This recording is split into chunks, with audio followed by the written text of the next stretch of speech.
was a little mix up in the Zoom links.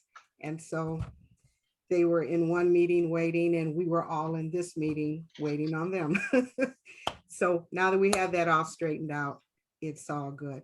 Welcome again, everyone, to another social emotional workshop. Today we are with the lovely ladies from Alternative for Girls, which is a nonprofit organization, and they are going to be talking about youth and human trafficking.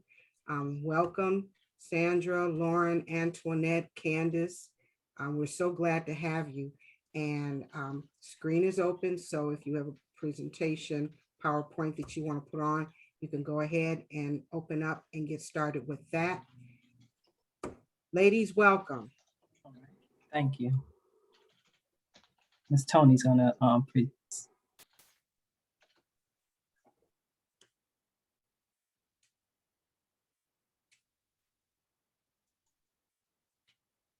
Okay, you can go ahead and get started. Thank you again, Sandra. Okay. Thank you so much. Thank you. My name is Candace Woods. I'm the Youth Program Outreach Manager for Alternative for Girls.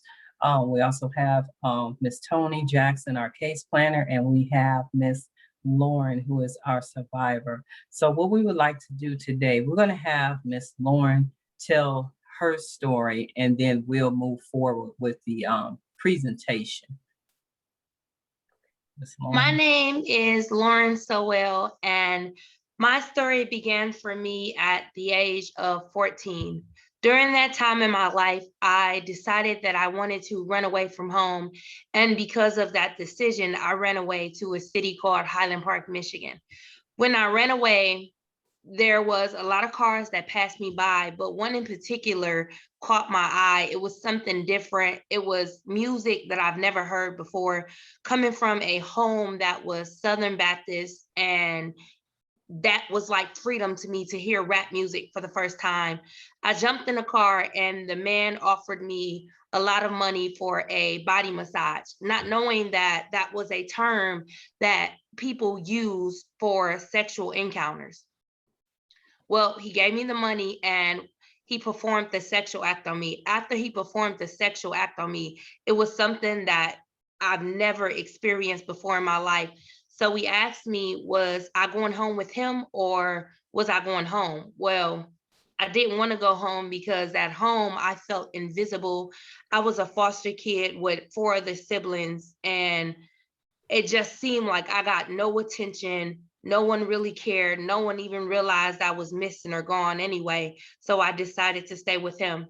Well, when he took me home with him, there were people around using drugs, and I didn't know at the time that it was heroin because I was just a kid. I thought that everyone was diabetic and they were all taking insulin shots, but they weren't. They were using heroin. And when I tried to touch it and use it, he beat me and told me that this is no little girl drug. This is not for a little kid. This is something that adults do and only for grown women and grown men to do. So when he left that day, I began to try it. And little did I know that now I am 14 and I am strung out on heroin. Well, once he saw how comfortable I was with using, he used me and asked me to do him a simple favor. It wasn't a simple favor. I would have to go and be known as what they call a drop-off girl. So a drop-off girl goes, picks up drugs, drops off drugs, and or becomes the payment for drugs. So not seeing any money, quickly learning that this is something that I cannot get away from. Slowly, he would ask me in the beginning, you sure you don't want to go home? And I said no, because at this time, this was the most attention I've ever had. And again, I'm just 14. Well, once he saw how comfortable I was with that, it slowly began to change and things got worse. Now he entered me into a sex ring and we would have to get into a vehicle every day. And I'm still just 14. We would have to get into a vehicle every day and do homemade videos where there would be crazy colored walls, sometimes green, sometimes pink, and there would be a lot of women and a lot of men.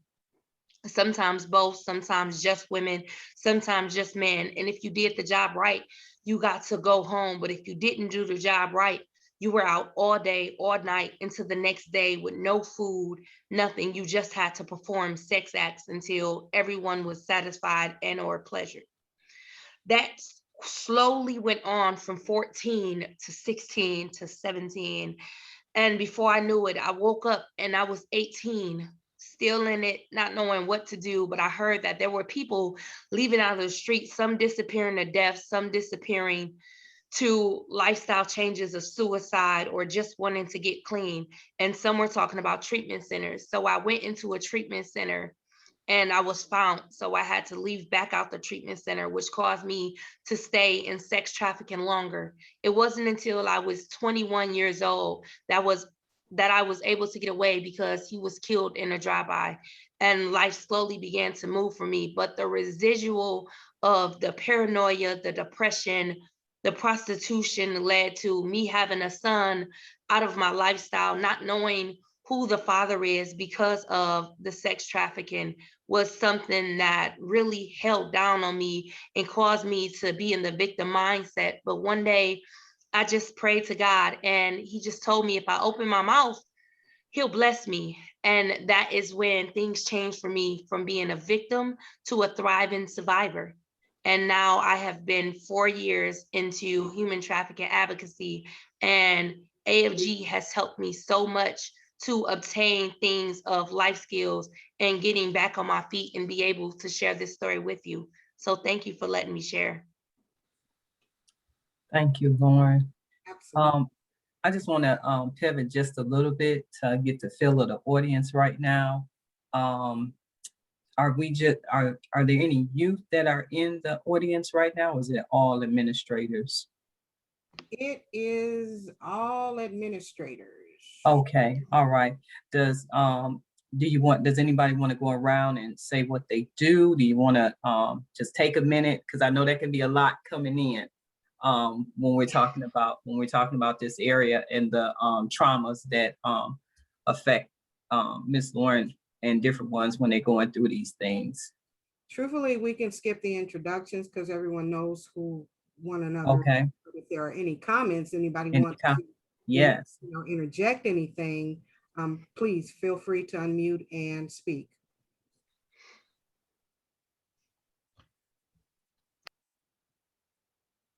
Any questions right now?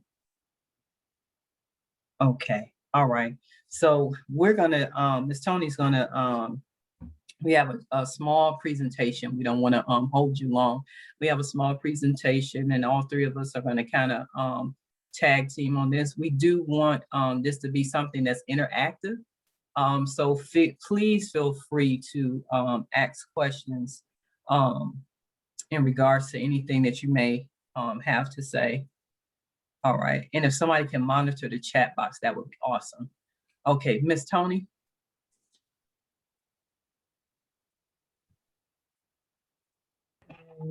Hello, everyone. I'm Miss Tony. I'm our case planner, and I work with teens and young adults ages 14 to 24, providing case management services. And we just wanted to get started by defining what sex trafficking is, which is the selling of an individual for sexual services in exchange for profits. This can be through fraud, force, and coercion. And in cases involving children under the ages of 18, fraud, force, and coercion does not need to take place. Okay. And do we have any questions? We've already gone through Lauren's story. Again, Lauren, thank you for sharing that information with us and being vulnerable. And we celebrate you as a survivor. Absolutely. Thank you. You're welcome. Okay, and just moving on to how our victims lured. So we wanted to all kind of have this an open discussion between myself, Lauren, and Miss Candace. But first I'll get started and you guys can tag in when you would like to, talking about tactics that traffickers use when it comes to trafficking young women, children, and men. One is kidnapping. starting to create false friendships, and that's a means of recruiting people, especially young people. We talk about like social media as a means of people recruiting and trying to be friends with people, whether it's Snapchat, Instagram, TikTok. Those are all tools that are being used. Chat rooms, video game chat rooms, especially. It says, "I did not know he was going to force himself on you." Things like that. And then romantic relationships. If you love me, you would take care of, I'm sorry, don't I take care of you? You would do this for me, saying certain things like that. As a romantic partner, sometimes there are partners that force their other partner into being trafficked. Okay, and ladies, I'm just gonna let you guys chime in if you have anything else that you would like to add. One of the biggest ways and tactics that traffickers use is actually the grooming process. So the grooming process is when they basically find everything that you like, they find out about you, they want to know your daily routine. Especially for children, social media is one of the biggest playgrounds right now that traffickers are using, because you have to understand that now that we're in a virtual time, a lot of children are nothing but computers, and that's their babysitters. Parents are at work, and there's no monitoring of the computers. So they're taking pictures and they're posting videos, and they're talking about how they're bored. They're talking about how they feel like they aren't getting attention. They're using that platform to be an open diary. And attackers are grooming with that. Attackers are taking this, writing down notes, and they're like, oh, she's lonely. Let me offer her some attention. Oh, I noticed she's having problems with her mom or her dad. Let me offer some security words. Let me offer, oh, you know what? You look beautiful today. I don't know what they mean when they say you ugly. You're beautiful to me. They're just using everything that that young person is saying, and they're twisting it that now you don't even have alarms. Like, even in my story, there were no alarms up. Like, there was no red flags that scream stranger danger, because that is what they do. They have a way of making you feel absolutely comfortable enough that you'll just easily walk into it. So when you get ready to leave is when the force and coercion would really come out. If you have a record, they'll say things like, we're going to kill your parents, or we're going to kill your friends. We're going to use your record. If I go to jail, you go to jail, because the drugs is in your hand. And kidnap is, yes, it is a major one, but one of the most slept on ways too is most children are running away. And most children are using their phones and letting other young people use their phones. But parents and teachers need to understand that there is a way that someone can get your location by just leaving your location on, and you are using the app. So if a friend is already in the process of being trafficked, and now he's putting pressure on her or him, because little boys are being trafficked too, to get more children involved, or more people that they can have sex with, or more money makers, they're going to have that kid befriend another kid, and that kid is going to say, hey, can I use your phone? I need to call my mom, or my mom didn't pick me up. Can you wait with me? Or can you wait with me while the Uber comes? And they're sending the location to their person or their attacker. And now you're in it too, because you were innocent bystander, willing with your phone and your location on. So definitely watch out for those signs. In romantic relationships, definitely, I can't express enough how bad it is with a lot of older adults who will use some of the shiniest objects, some flash money, use everything that you don't have against you, buy you a meal, do all the talking for you, to the point where you become so dependent that you are afraid to leave. Okay, thank you, Lauren. I want to stop. Does anybody have any questions? Anything you want to interject or anything? Okay. Or even any conversations you've had with youth regarding like the romantic relationships or social media, and different conversations and encounters that they maybe have had that have come up? I participated in this youth event at my church, and actually we had 2 police officers come in, and they were telling us how social media is a breeding ground for sex trafficking. And they said that these games that the kids are playing, like Roblox and these other games, like on the surface, they're really innocent, but where they get the kids is to invite them into a private chat room. And so it's called like cyber dating, and they will, like you said, groom them, lure them in, give them the attention that they need. And next thing you know it, they're inviting them to like go out, meet them at a park or something nearby. And then you just never see them again if they actually follow through on meeting these people at the park. Right. And these are the things as we're working and interacting with our youth. I always say, be nosy.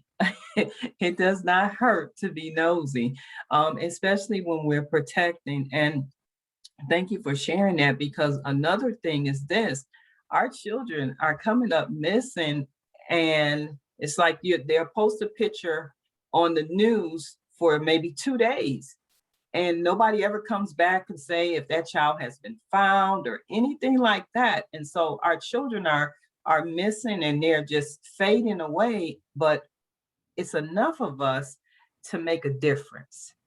And that's the key thing. One of the things that if you see something, say something, partnering with and partner with different organizations to find out what resources that can come about to be able to help you stay out of these different lifestyles. Because definitely right now, as we are talking, Ms. Tony and I, we do a program which is called Top Teen Outreach Program. And the more we're having conversation with you, we're allowing their voice to be heard so they can tell us what's going on. And when we're interacting with them, okay, how can we be a help as adults, and just being open to receive that. Go ahead, Mr. Okay. And we've touched on quite a few of these, but just some other tactics that we want to make sure that we cover that traffickers use are promises of jobs. I know something that was posted like all around like the Metro Detroit area. I think this is like right before the pandemic, and even before that, like a job that's like $16 or $20 an hour. And it's just a black and white simple billboard. Doesn't say what the job is, doesn't say a name of an organization, just a lot of red flags. There's a lot of job postings like that in plain sight that I've seen in my neighborhood, posted on like wood postings and on social media. You may even see an ad or somebody will send it to your DM. A lot of young people, me working in schools, even prior to me being with AFG, a lot of young people, they get those messages and they're like, oh, I heard of this job and I can get $20 an hour and only got to work 10 hours a week. It sounds promising. And that's another tactic that's being used every day. And another thing that we want to touch on as well is just familial, that sometimes people are being trafficked by family members, by a spouse, not just a partner, but sometimes blood family and relatives. So that's something to not to be aware of, and also to not dismiss, and make sure that conversation is had with young people as well. And lastly, we also have somebody that may be posing as a benefactor, like take you shopping, like Lauren is saying, I'll buy you this, I'll do that. And one thing I used to tell some of the girls I work with is, if somebody is offering you something with nothing in return, that means something. They want something in return. You need to be mindful of that. Nobody's just giving out things like that as a stranger. Be mindful of that and be aware of that. Yes, and ladies, what would you guys like to add in? One of the things, and Lauren did hit on this, be aware of if you have someone that's interactive and they start drawing back, those are signs, again, ask those questions, because guess what? The trafficker, they're going to ask questions. Where we don't pay attention, they're going to pay attention. Miss Lauren, did you want to add anything? I just want to say it'll be very important to what you don't teach your children, internet in this world will. So please, like Miss Candace and Miss Tony have said, to teach the children not only to be aware of their surroundings, but to be so alarmed that if those red flags come, they know that they can come to you. There is a trust wall there that they know if they can't talk to anybody else, they can at least come to you, because some of the trauma does happen in the house. So they can't go run and tell their parents, because their parents is the problem. So just please, if you see a child that you may think is promiscuous, you may think is just an outright class clown, you may think is just outright acting out, please, that is one of the children that you need to pull in and really minister to and find out what's going on, because it could be a cry for help out of a situation like this. There are so many times a lot of young girls and young boys go unnoticed because they think that these are adults walking in these streets. For me, I was 14 and I was never stopped by a cop. The only time that I had an issue with a police officer is when I went to the hospital, still just a minor, no ID, and they wanted to arrest me for being a streetwalker. But I'm a minor with no ID, and it was a rape. So please, please, please, don't just think that these are kids that are troublemakers or troubled. Like, really dig deep and find out what is going on behind closed doors when they're logging out at 3:30 or 4 o'clock. There is a lot that can play a part into saving these children, and cyber safety is definitely one. Okay. And I'm gonna say this last point, and Ms. Tony, you can move on to the next slide. Mhm. I do realize as we do this work, as teachers, as social workers, as case planners, we only get these young people for a certain amount of hours out of the day. And yes, it is only so much we can say, because they're going to go back into their homes. But that little nugget that you place in that child for that day, whatever you've been given to give that child for that day, I promise you, it'll make a difference. They will remember your name. They will be, you know what? Miss Tony, she cared. She had people to come talk to us about human trafficking. And yes, if you have to have people come 3 and 4 times a year to talk to youth about it, make it happen, because this is something that needs to take place. I'm passionate about it because I could have been that person. I was the person that was, shy and didn't have a lot of interaction, but by grace, I'm here. So us as educators, as case planners, as social workers, let's get involved. And we appreciate even this time of sharing it with you as administrators. We're going to make a difference. I believe we're going to make a difference today. Okay, that's my spiel. Go ahead, Ms. Tony. Yeah, so we just want to share some data with you all, most recent data that has been collected regarding human trafficking cases that were reported in 2018. There were 7,859, which we know that those are cases that were reported, and that there are thousands of cases that are not reported, but that's just one statistic. Then we also have that average age at the time of exploitation on average is 18. Sex trafficking victims identified were 14,749. Then we have exploitation happening through escort services, residential based, through housing, eliciting massages, spa businesses. And I know that's something I've seen specifically, like even on the West Side, different I would say there are these random little spas in the neighborhood. Don't see people come in and out, windows blacked out, being very aware of some of these spots and these spaces, and just having your eyes open. Because I'm somebody that likes to be a private investigator, and I just look and I pay attention, I watch, and I'm like, who's coming in and out, and who do I need to call? just being mindful of those things and watching for our young people, because as Lauren was saying, we can also be agents of change within the communities as we are just doing our day-to-day routine, just being observant as well for those type of places and services and newspapers or ads that we see. Ms. Candace? Yes, and I'll share this story with you real quick. A few months ago, there was a raid, a bust in Madison Heights, Michigan, where some people were doing human trafficking with children. One of those people actually worked at a company that my pastor is managing right now. She said every day this young lady would, come to work, and she said the last few days, I guess before the raid, she was, calling in and things like that. And she told me, she called me on the phone and she said, Candace, I never would have thought. She said she looked just clean cut, straight.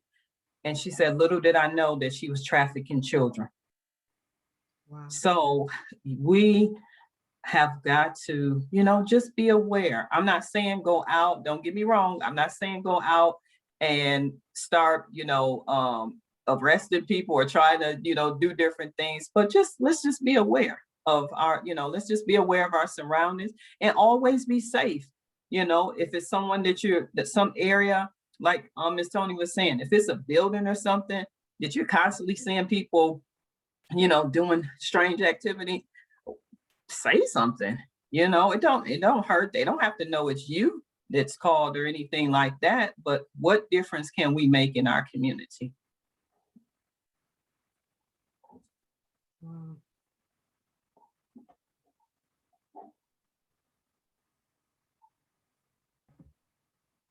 And here's some additional data that we just wanted to make sure we brought to everyone's attention today. Something that we learned actually from Lauren, that the life expectancy is 7 years for young ladies that are young men that are being trafficked. That average age for children being trafficked is 14 to 16 years old. 14 to 16 years old. We also have the entries for missing children, because a lot of those missing children that are going missing up here are being trafficked as well. We also have 92% were, 92% were endangered runaways. So like Lauren also said, we have our runaways that are being trafficked, and 18.4 million reports related to child sex trafficking, online incitement like extortion, child sex abuse, images, and things of that nature.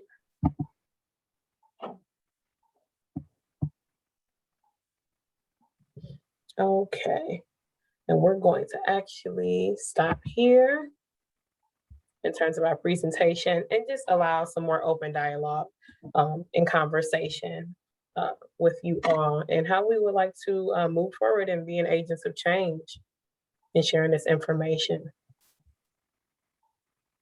I have a question.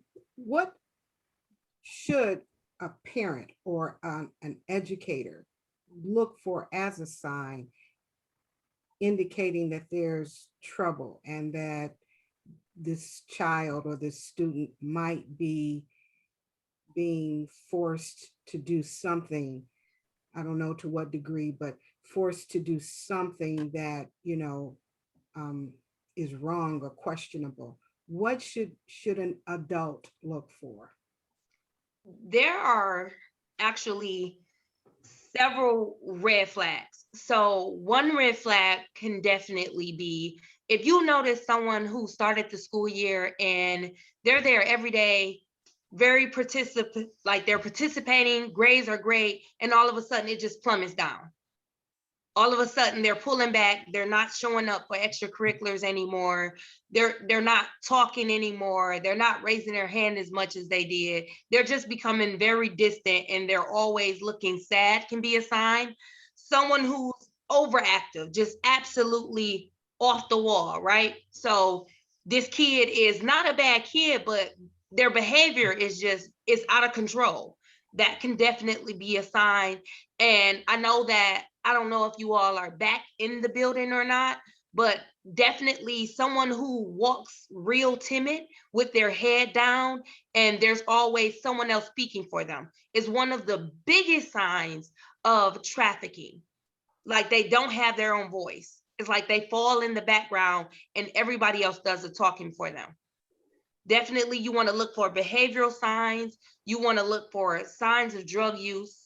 You want to look for signs of just absolutely vulgar language. You want to look for signs of someone who is completely quiet and just always looks sad. The behavior piece is one of the biggest ones because that is something when a lot of times young people don't know how to express something is going on and they can't trust an adult because the adult is the one harming them.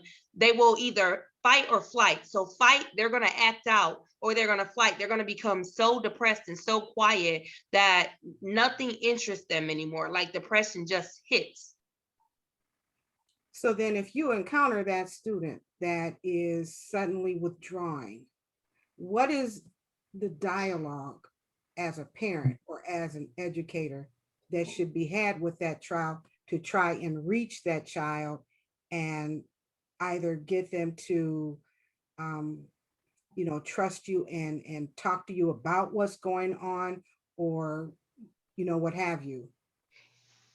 Definitely don't want to use words like what's going on with you, what's wrong with you, what you up to. Like you don't want to make them feel like they're being attacked because they already are attacked, right? Mhm. So using compassion words, we do a practice called victim-centered training that the police actually does with us, that they're starting to do with survivors, because a lot of times because you don't know the language, mommy mode or parent mode is going to kick in and you're going to want to whoop the kids. So your language is going to be a little more attack and defensive. But something as simple as, how was your day? Something as simple as, how are you feeling today? Are you okay? Like, I just want to tell you that I love you. Just bringing in that barrier and allowing it to fall will make so much better time with that child, that maybe they won't open up today, maybe not tomorrow, but you'll notice that the more you interact with them to just see how their day is, or just to tell them that you love them, will help, because that is something they don't hear at home. And that is why a lot of runaways, that's why it is 92% endangered runaways, because it's something that they're not getting at home. The street is giving it to them. But as an educator, if you can just keep encouraging these children, if you notice their grades are plummeting, maybe that's the kids you really need to pull to the side and say, do you need help with this work? Would you like me to sit with you while you're doing it? Or a little extra time on Zoom may just break that barrier, that when you notice that they're crying uncontrollably, you're able to talk to them and they'll tell you what's wrong. But can I tell you, one of the biggest fears with minors is that if they get taken away from their parents, they already have it in their mind that they're about to run away. So you definitely don't want to bring any alarm at first with authority unless it's absolutely endangering. Mhm. If you have all the information, because you don't want to give a false report. So just how attackers groom, we're gonna be hope dealers. We're gonna deal in some hope so that we can groom these children enough to know that they're out here in their love and that they have a bright future. Wow. Yeah, yeah, that's one of the things I always say. Just baby steps. Like she said, just talking to them, and asking them what is it that they have on their mind. That makes such a big difference with these young people, and allowing them to have a voice makes a difference. We did our program over at River Rouge, and one of the things that we began to talk to the youth about was we dealt with STDs, STIs, and things like that. And as we noticed, maybe we had a kid in the class that kept their head down all the time. But as we kept showing up and kept showing kindness to them, by the end of the school year, their head was up, they were raising their hand, they were pulling us off to the side and letting us know, hey, we appreciate the program. So the work, I can't stress it enough, the work that you're doing right now is so important. keep having conversations. Yes, I know your caseloads are heavy. Our caseloads are heavy, but if we can save 1 or 2 people or more, we're making a difference. So Good deal. Good deal. looks like it's another, okay.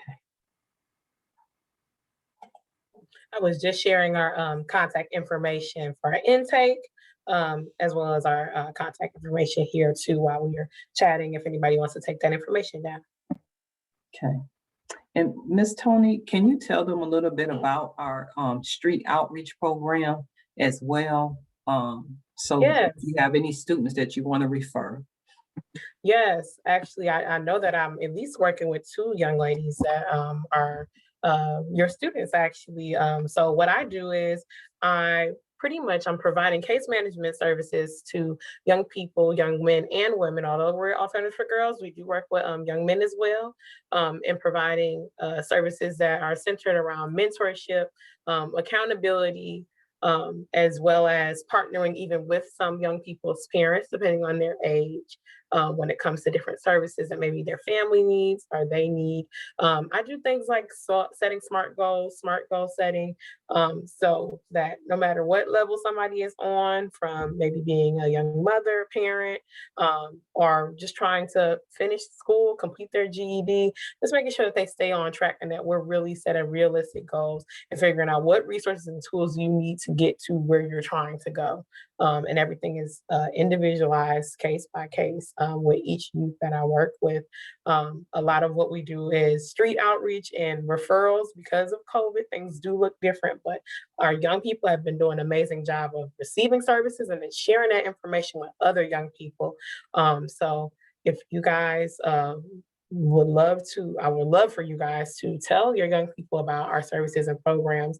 And hopefully they'll also pass that information along to family and friends that may need our services, from groceries to clothing, help with a resume. How do I write a resume or cover letter? We got you. I don't know where to, I'm struggling finding jobs. We got you. We can support you there as well. Trying to find free childcare. Let's find a resource. We've got you. So that's pretty much what we do in terms of case planning, working with our young people and helping them just be safe, stable, secure, and have healthy and whole lives. And another area that we really focus on is avoiding homelessness and finding safe shelter and permanent housing. So then if you have youth who have run away or find themselves in a homeless situation, you are able to provide resources? Yes. Okay. Mhm. Especially for runaways, or I know a lot of young people, sometimes they have family members that put them out, or if they're couch surfing and bouncing around from, because that is technically homeless. If you're at your aunt's house, you're at your cousin's house, you're at your best friend's house, you're at all these different houses and you're not stable, making sure that those youth kind of get pulled into our systems. We do have our shelter for young ladies. I believe, what is that, ages 14 to 21, right? Nice. 15, I break it up into 2 parts. 15 to 17 are the minors, and they're only allowed a 21-day stay because we're looking to either reunify them with the family or to find other resources for them. 18 to 22-year-olds, they can have children or not have children. Their stay can be anywhere from 6 months to 18 months. And we work with them in terms of housing, schooling. If it can be as little as, let's say they need the ID, they need the birth certificate. How can we get these items and these things to them?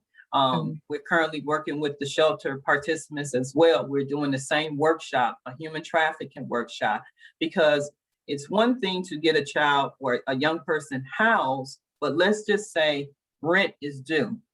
And that person that's a trafficker comes and sees that, okay, she's in need or he's in need of finances. This is the way that they can do this. So making sure that we're educating them in those areas as well. Good deal. Do you guys have any questions or comments that you want to share? Yes, my name is Susan Hunt. I'm a success coach. And one of the things that I'm noticing, a lot of the teen parents, they don't know what they need, where to go, and sometimes been put out. How do you help young ladies make that transition? And can they come to your service with their children? And do you find housing for them as well? Ms. Tony, you want to go with that one? And I'll piggyback. Yeah, that's fine. So depending on their age, of course, I try to see if I often get young ladies that are a little bit older, but when we have those younger ladies, if they cannot stay within a home, if they don't have a safe family member at home to stay with, like I'll just give you an example. I've been working with a young lady and she's like, I'm ready to move out the house, and she does have a child around 2 years old. She's 17, but I kind of redirect her and say, okay, well, if you have a safe, stable place to live, yes, you may be ready to move out the house, but let's focus on getting that education and finishing school first, and then employment. Kind of walking through those steps that, you know, if you want to get an apartment, let's get employment stable, let's get that education stable, and completing your program first. So walking them through those steps. For the young ladies also that are don't know where to start, I kind of do my research and I have a conversation with them and say, okay, what do you have? And I listen to what they have and kind of what their competency level is, where their education level is at. And starting with, there are organizations like Brilliant Detroit that have parenting classes, or Focus Hope that has parenting classes. There's a lot of different organizations that focus specifically on that. Starfish Family, bringing in different services that are free services to provide those young moms with that educational piece that they maybe do not have, or don't have the family or mentorship within their household to provide that support with them. So that's kind of my first step with younger mothers, seeing like, what do they know and where are they at? Reminding them that things like diapers, wipes, clothing, those resources, we got it. We want to support you with those things, you know, if that's something that they really need support with. So that if you are trying to save up to get an apartment once you turn 18, let's save your funds to focus on that, or focus on your bills. And then we can help you with some of those other resources like food and basic hygiene items and health items and clothing. So I hope that answers your question. Okay. Yes, thank you. You're welcome. Okay. And Real then, quick, oh, I'm sorry, go ahead. oh, go ahead, Ms. Lauren. I was gonna say, if everyone wants to take a second and write down the national hotline for human trafficking, it's 1-888-373-7888. And I also put it into the chat because that is going to be your best friend when you come to the conclusion and you get all your facts. And I'm going to tell a little bit more about some other services that we have. I'll make this real quick. At Alternative for Girls, we do have a resource center. Let's say you have a student that calls in to the resource center. Maybe we don't have the space at Alternative for Girls that night. But what we do is we work with other partner agencies to make sure that that youth is placed somewhere safe. We also have what we call, when they come to the resource center, we keep our doors open. So if some of the women that may still be out there, they're able to come in and they're able to take a shower. They're able to come in and get a clean pair of clothes. Again, it takes a while sometimes to get the women off the streets, but if we keep our doors open, that makes a difference. We also have a program called Safe Choices. It's where we have an AFG van that drives around in different areas of Detroit on Wednesdays and Thursdays, wherever human trafficking is going on in those areas. We pass out information about Alternative for Girls. Let's just say I'm Susie and I get that information on the Wednesday night. And I was, looking at the information, I'm saying, hey, I really want to get out of this. I call over to Alternative for Girls, to the resource center. I'm letting them know I want to come off the streets. The next step for me is a program called New Choices. New Choices, it provides therapy for that person. It is also helping them with housing, health, all of those things to help that person stay stable. And they have a program that they do on Tuesdays, which is called the Sister Circle. So they're helping to build one another up in that circle of women that are survivors and have come out of different things. So we're not only servicing human trafficking. Right now, we did receive a grant on last year for domestic violence. A lot of times those two kind of go hand in hand. So there are services that are out there. Miss Tony and I, we do a program, again, the TOP program. It's a teen outreach program. I sum it up to basic life skills and sex education. Having those conversations with our youth is very important. And also being able to let them know that, hey, this is where you can come for these services. So trying to get as much out as possible to our young people is what we want to do. We do a food program on Thursday. We have a parent program. If you have any parents that would like to be a part of our parent programming once a month, we just finished doing a mental health and wellness workshop. We did it on last Monday and Tuesday. It was a big help to so many parents. So these are the resources that we have. And again, we're a village and we are raising so many children. So just coming together, it makes a difference. All right. Definitely. I wanted to add too, if you know any students for the faculty that need like extra help, or if you notice there are some signs there, especially with the human and sex trafficking.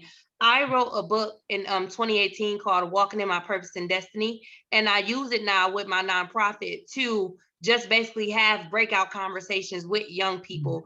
And we do via Zoom or we meet up and just to talk to them, because a lot of times hearing it from a teacher or somebody who's older or an adult, they're automatically going to throw the flag of they don't want to listen to an authoritative figure. But to see someone around their age like, oh, you've never been through nothing, and you hear that story, if you can just do the preventative, it'll help save so many people from going down the walk that I had to go down. So if you know anybody, Miss Kirsten, that you want to write down a list for me, if you can give it to Miss Candace, I'll make sure that my next round, when I order the books, I would love to gift them to you so that you can start and they'll be able to read my story, so they'll know like, hey, that girl that was a dumb decision. I don't want to do that, just to open their eyes, because if you don't talk about it, they're not going to think it's real, right? And TV, we know, is portraying the white vans, and it's portraying that everyone is just getting kidnapped and whisked away. And yes, that's happening. But in the modern time, in this center right now, Michigan is one of the largest states, period, that is trafficking, because we have the Canadian border and we have the waters. Yes. So it's so easy to escape them away and you won't see them again. But they're not going to broadcast that because people are still living in fear. And COVID didn't stop anything. COVID just gave people brighter ideas of how to take them without taking them. You walk right into it. Wow. Yeah. Wow. And I want to make one last point. Human trafficking is not exempt in terms of communities. It is happening from the poorest neighborhood to the most rich neighborhoods. It is happening. So please don't think that it's just in a certain community. It is happening all over. Lauren, can you put the name of your book and your full name in the chat for us?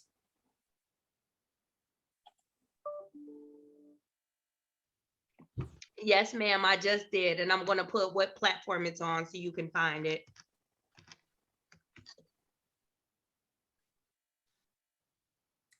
But definitely all hands in, whatever you need. I just want to be footwork. It's been my mission now for 5 years. On November 5th, it will be my 6th year of SAFE. So I'm honored. Good deal. Anybody else before we wrap this up, you have any questions, comments that you would like to leave with the ladies? I would just like to ask Lauren, what do you think was the major impact to help you get over your hurdle? Actually, I was adopted when I was 17, turning 18. I found my adopted mom through the treatment center that I was in. Well, I currently work here now, but when I was 17, turning 18, I had a situation at Receiving Hospital where I was raped, and I went into the hospital, and instead of taking my story and my statement down, they were charging me with solicitation. So I went into a treatment center trying to fight the charge, because back then there was no law that said we're victims. They treated us like we were absolutely, this was a willing thing. Didn't ask my age or anything. So when I went into the treatment center, I met a woman by the name of Sonia Bailey, who was the intake specialist. And honestly, it just started with her asking me, how was my day? I haven't heard how was my day in years. I didn't even know that was a question you asked the kid. Like, how was your day? Like, you really want to know, and you care about how my day is. And it went from I love yous every day to can I pray with you? And then she just adopted me.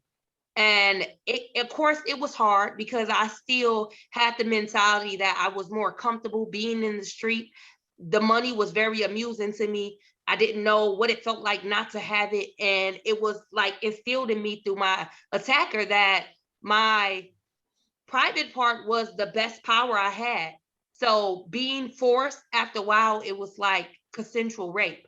But having a mother definitely helped. Those midnight calls, being locked up in cages, being in trunks, it definitely, it helped to know that at the other end of that phone call, even though she couldn't find me, I didn't have my location on my phone, there was no way of her knowing where I was. Just knowing that she was always a phone call away changed my life. And that's what a lot of foster kids and a lot of runaways are looking for. They're just looking for somebody to love them and for them to know that they are not invisible. I went years being invisible. I was a straight A student. I did talent shows, poetry slam. I had a full ride scholarship at 12. But because I got no attention from my foster family, my sisters who were always fighting straight F's, like they got all the attention. My grandparents went to every parent teacher conference for them. So it caused me to grow up like nobody wanted me, but the streets wanted me. Wow. Thank you for being so transparent and sharing. Yes, ma'am. Putting up with you. Yes, ma'am. Thank you. Anyone else? Questions, comments? I just want to make a comment. Lauren, I wanted to say you are so brave. Thank you for sharing your story. And this whole thing has just been really informative. Thank you so much. I truly, I've heard some of this stuff before, but it really helps to hear it over and over again. So thank you so much. This was really informative. And Lauren, you're so brave. Thank you for sharing. Thank you.